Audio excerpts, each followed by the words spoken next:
हवामहे कविम् कवीनामुपमश्रवस्तमम् ज्येष्ठराजम् ब्रह्मणाम् ब्रह्मणस्पत नः शृण्वन्नोतिभिः सीदसादनम् महागणाधिपतये नमः। अथ चण्डीकवचम्। श्रीगणेशाय नमः। श्रीसरस्वत्यै नमः। श्रीगुरुभ्यो नमः। श्रीकुलदेवतायै नमः। अविघ्नमस्तु। ॐ नारायणाय नमः। ॐ नारायणरोत्तमाय नमः। ॐ सरस्वतीदेव्यै नमः। ॐ वेदव्यासाय नमः। अस्य श्रीचण्डीकवचस्य ब्रह्मा ऋषिः, अनष्टुप्छन्दः, चामुण्डा देवता, अङ्गन्यासोक्तमातरो बीजम्, दिग्बन्धदेवतास्तत्त्वम्, श्रीजगदम्बा प्रीत्यर्थे सप्तशतीपाठाङ्गजपे विनियोगः। ॐ नमः चण्डिकायै। ॐ मार्कण्डेय उवाच ॐ यद्गुह्यम् परमल्लोके सर्वरक्षाकरम् नृणाम् यन्न कस्यचिदाख्यातम् तन्मे ब्रूहि पितामह। ब्रह्मोवाच अस्ति गुह्यतमम् विप्र सर्वभूतोपकारकम् देव्यास्तु कवचम् पुण्यम् दच्छृणुष्व महामुने। प्रथमम् शैलपुत्रीति, द्वितीयम् ब्रह्मचारिणी, तृतीयम् चन्द्रघण्टेति, कूष्माण्डेति चतुर्थकम्, पञ्चमम् स्कन्दमातेति, षष्ठम् कात्यायनीति च, सप्तमम् कालरात्रिश्च महागौरीति चाष्टमम्, नवमम् सिद्धिदात्री च नवदुर्गाः प्रकीर्तिताः। उक्तान्नेतानि नामानि ब्रह्मणैव महात्मना अग्निना दह्यमानस्तो शत्रुमध्ये गतोरणे विषमे दुर्गमे चैव भयाताः शरणम् गताः। न तेषाम् जायते किञ्चिदशुभम् रणसङ्कटे नापतन्तस्य पश्यामि शोकदुःखभयम् हि यैस्तु भक्त्या श्रुता नूनम् तेषाम् सिद्धिः प्रजायते। प्रेतसंस्थातु चामुण्डा वाराही महिषासना ऐन्द्रीगजसमारूढा वैष्णवी गरुडासना माहेश्वरी वृषारूढा कौमारी शिखिवाहना ब्राह्मी हंससमारूढा सर्वाभरणभूषिता नानाभरणशोभाढ्या नानारत्नोपशोभिताः दृश्यन्ते रथमारूढा देव्यः क्रोधसमाकुलाः शङ्खम् चक्रम् गदाम् शक्तिम् हलम् च मुसलायुधम् केटकम् तोमरम् चैव परशुम्पाशमेव च कुन्तायुधम् त्रिशूलम् च शार्ङ्मायुधमुत्तमम् दैत्यानाम् देहनाशाय भक्तानामभयाय च धारयन्त्यायुधानीत्थम् देवानाम् च हिताय वै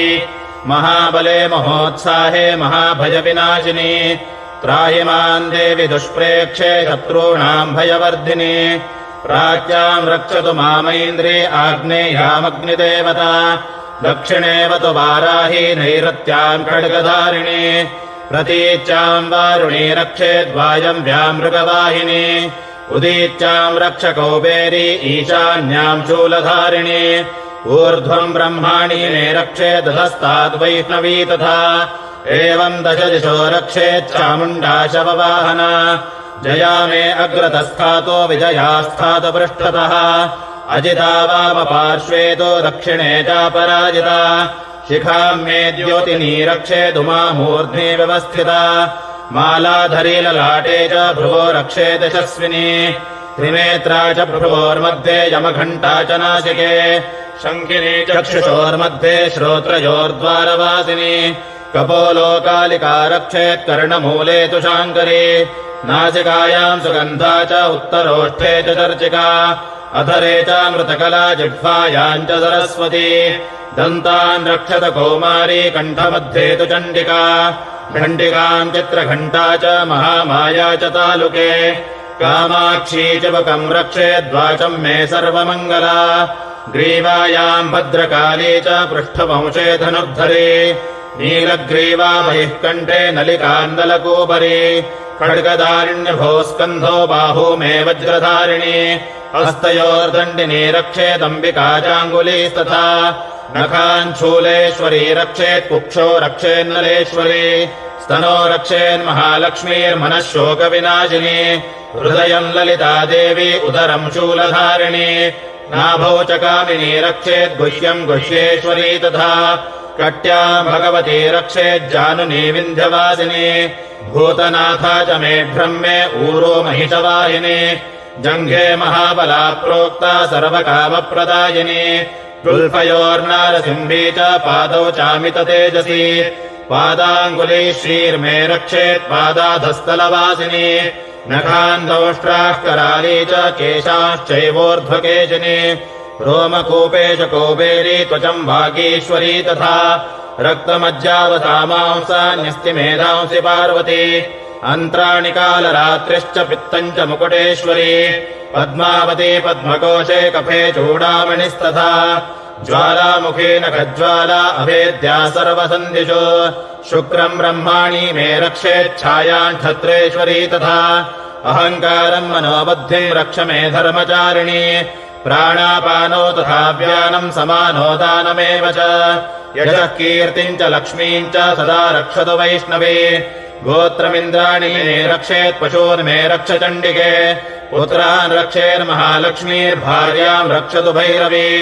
मार्गम् क्षेमकरी रक्षेद्विजया सर्वतः स्थिता रक्षाहीनम् तु यस्थानम् वर्जितम् कवचेन तु तत्सर्वम् रक्ष मे देवी जयन्ती पापनाशिनी पदमेकन्न गच्छेत्तु यदीच्छेच्छुभमात्मनः कवचेनावृतो नित्यम् यत्र यत्राधिगच्छति तत्र तत्रार्थलाभश्च विजयः सार्वकामिकः यय्यम् कामयते कामम् तन्तम् प्राप्नोति निश्चितम् परमैश्वर्यमतुलम् प्राप्स्यते भूतले पुमान् निर्भयो जायते मर्त्यः सङ्ग्रामेष्वपराजितः त्रैलोक्ये तु भवेत् पूज्यः कवचेनावृतः पुमान् इदम् तु देव्याः कवचम् देवानामपि दुर्लभम् यः पठेत् प्रेतो नित्यम् त्रिसन्ध्यम् श्रद्धयान्वितः दैवी कला भवेत्तस्य त्रैलोक्येऽप्यपराजितः जीवेद्वर्षशतम् साग्रमपमृत्युविवर्जितः नश्यन्ति व्याधयः सर्वे लूता विस्फोटकादयः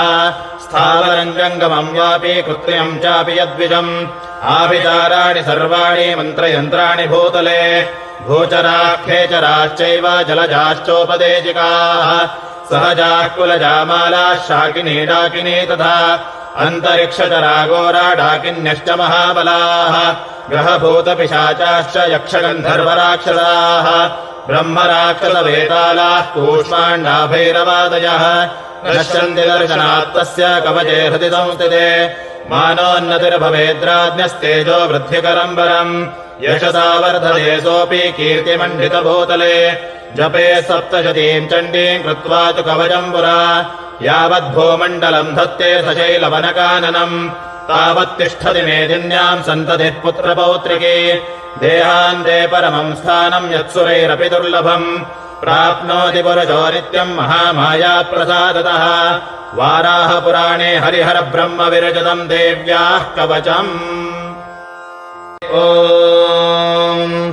अस्य श्री अर्गलास्तोत्रमन्त्रस्य विष्णुर्षिः अनुष्टुप्छन्दः श्रीमहालक्ष्मीर्देवता श्रीजगदम्बा प्रीतये सप्तशती पाठाङ्गजपे विनियोगः ॐ नमश्चण्डिकायै ॐ मार्कण्डेय उवाच ॐ जयन्ती मङ्गलाकाली भद्रकाली कपालिनी दुर्गा क्षमा शिवा धात्री स्वाहा स्वधा नमोऽस्तु ते जय त्वम् देवि चामुण्डे जय भूतापहारिणी जय सर्वगते देवी कालरात्रि नमोऽस्तु ते मधुकैडवविद्रावी विधातृवरदे नमः रूपम् देहि जयम् देहि यशो देहि द्विषो देहि महिषासुरनिर्नाश विधातृवरदे नमः रूपम् देहि जयम् देहि यशो देहि द्विषो देहि रक्तबीजवधे देवी चण्डमुण्डविनाशिनी रूपम् देहि जयम् देहि यशो देहि द्विषो देहि शुम्भस्यैव निशुम्भस्य धूम्राक्षस्य च मर्दिनि रूपम् देहि जयम् देहि यशो देहि द्विषो देहि वन्दिताङ्घ्रियुगे देवी सर्वसौभाग्यदायिनी रूपम् देहि जयम् देहि यशो देहि द्विषो जहि अचिन्त्यरूपचरिते सर्वशत्रुविनाशिने रूपम् देहि जयम् देहि यशो देहि द्विषो जहि नदेभ्यः सर्वदा भक्त्या चण्डिके दुरितापहे रूपम् देहि जयम् देहि यशो देहि द्विषो जहि स्तुवद्भ्यो भक्तिपूर्वम् त्वाम् चण्डिके व्याधिनाशिनि रूपम् देहि जयम् देहि यशो देहि द्विषो जहि चण्डिके सततये त्वामर्चयन्तीह भक्तितः रूपम् देहि जयम् देहि यशो देहि द्विषो जहि देहि सौभाग्यमारोग्यम् देहि देवि परम् सुखम् रूपम् देहि जयम् देहि यशो देहि द्विषो जहि विदेहि द्विषताम् नाशम् विधेहि बलमुच्चकैः रूपम् देहि जयम् देहि यशो देहि द्विषो जहि विदेहि देवि कल्याणम् विधेहि परमाम् श्रियम् रूपम् देहि जयम् देहि यशो देहि द्विषो जहि सुरासुरशिरो रत्नानिघृष्टचरणेऽम्बिके रूपम् देहि जयम् देहि यशो देहि द्विषो जहि विद्यावन्तम् यशस्वन्तम् लक्ष्मीवन्तम् जनम् कुरु रूपम् देहि जयम् देहि यशो देहि द्विषो जहि प्रचण्डदैत्यदर्पघ्ने चण्डिके प्रणदाय मे रूपम् देहि जयम् देहि यशो देहि द्विषो जहि चतुर्भुजे चतुर्वक्त्र संस्तुते परमेश्वरी रूपम् देहि जयम् देहि यशो देहि द्विषो जहि कृष्णेन संस्तुते देवी शश्वद्भक्त्या त्वमम्बिके रूपम् देहि जयम् देहि यशो देहि द्विषो जहि हिमाचलसुतानाथ संस्तुते परमेश्वरी रूपम् देहि जयम् देहि यशो देहि द्विषो जहि इन्द्राणीपति सद्भाव पूजिते परमेश्वरी रूपम् देहि जयम् देहि यशो देहि द्विषो जहि देवि प्रचण्डदोर्दण्ड दैत्यदर्पनिशोदिनी रूपम् देहि जयम् देहि यशो देहि द्विषो जहि देवि भक्तजनोद्दाम दत्तानन्दोदयेऽम्बिके रूपम् देहि जयम् देहि यशो देहि द्विषो जहि पुत्रान् देहि धनम् देहि सर्वकामाश्च देहि मे रूपम् देहि जयम् देहि यशो देहि द्विषो जहि पत्नीम् मनोरमाम् देहि मनोवृत्तानुसारिणीम् तारिणीम् दुर्गसंसार सागरस्य कुलोद्भवाम् इदम् स्तोत्रम् पठित्वा तु महास्तोत्रम् पठेन्नरः स तु सप्तशती सङ्ख्या वरमाप्नोति सम्पदा इति श्रीमार्कण्डेयपुराणे अर्गलास्तोत्रम् अस्य श्रीकीलकस्तोत्रमन्त्रस्य शिवऋषिः अनुष्टुप्छन्दः श्रीमहासरस्वती देवता श्रीजगदम्बा प्रीत्यर्थम् सप्तशतीपाठाङ्गजपे विनियोगः ॐ नमश्चण्डिकायै ॐ मार्कण्डेय उवाच ॐ विशुद्धज्ञानदेहाय त्रिवेदी दिव्यचक्षुषे श्रेयः प्राप्तिनिमित्ताय नमः सोमार्धधारिणे सर्वमेतद्विनायस्तु मन्त्राणामपि कीलकम् सोऽपि क्षेममवाप्नोति सततम् चाप्यतत्परः सिद्ध्यम् चोच्चाटनादीनि वस्तूनि सकलान्यपि एतेन स्तुवताम् नित्यम् स्तोत्रमात्रेण सिद्ध्यति न मन्त्रो नौषधम् तत्र न किञ्चिदपि विद्यते विना चाप्येन सिद्धेत सर्वमुच्चाटनादिकम् समग्राण्यपि सिद्ध्यन्ति लोकशङ्कामिमाम् हरः कृत्वा निमन्त्रयामास सर्वमेवमिदम् शुभम् स्तोत्रम् वै चण्डिकायास्तु तच्च गुह्यम् चकारसः समाप्तिर्न च पुण्यस्य ताम् यथा वन्यन्त्रणा सोऽपि क्षेममवाप्नोति सर्वमेव न संशयः कृष्णायाम् वा चतुर्दश्यामष्टम्याम् वा समाहितः ददादिप्रतिगृह्णाति नान्यथैषा प्रसीदति इत्थम् रूपेण कीलेन महादेवेन कीलितम् यो निष्कीलाम् विधायेन नित्यम् जपति सुस्फुटम् स सिद्धः स गणः सोऽपि गन्धर्वो जायते वने न चैवाप्यटदस्तस्य भयम् क्वापि हि जायते नापमृत्यवशं याति मृतो मोक्षमवाप्नुयात् ज्ञात्वा प्रारभ्य कुर्वीत ह्यकुर्बाणो विनश्यति ततो ज्ञात्वैव सम्पन्नमिदम् प्रारभ्यते बुधैः सौभाग्याति च यत्किञ्चित् दृश्यते ललनाजने तत्सर्वम् तत्प्रसादेन तेन जाप्यमिदम् शुभम् शनैस्तु जप्यमानेऽस्मिन् स्तोत्रे सम्पत्तिरुच्यकैः भवत्येव समग्रापि ततः प्रारभ्यमेव तत् ऐश्वर्यम् यत्प्रसादेन सौभाग्यारोग्यसम्पदः शत्रुहानिः परो मोक्षस्तूयते सा न किञ्जनैः भगवत्याः कीलकस्तोत्रम् ॐ रात्रीति सूक्तस्य कुशिक ऋषिः रात्रिर्देवता गायत्री छन्दः श्रीजगदम्बा प्रीत्यर्थे सप्तशती पाठादो जपे विनियोगः ॐ रात्री व्यख्यतायति पूरुत्रा देव्याक्षभिः विश्वा अधिश्रियोदिता ओर्वप्रा अमर्त्या निवतो देव्योद्वताः ज्योतिषाबाधते तमाः निरुस्वसारमस्कृतोषधम् देव्यायते अपेदोहादते तमाः सा नो अद्य यस्याभयन्निधेयामन्न विक्ष्महे वृक्षेण वासतिम् वयाः निग्रामा आसो अविक्षत निपद्वन्तो निपक्षिणाः निश्येनादश्चिदर्थिनाः यावया वृक्यावृतैयवयस्ते नमोर्मे अथा नः सुतरा भव उपमापेऽपि शक्तमः कृष्णम् व्यक्तमस्थिता उषारुणे वयातया उपातेगा इवाकारम् वृणीष्वदोहितरदिवः रात्रिस्तोमन्न जिज्ञुषे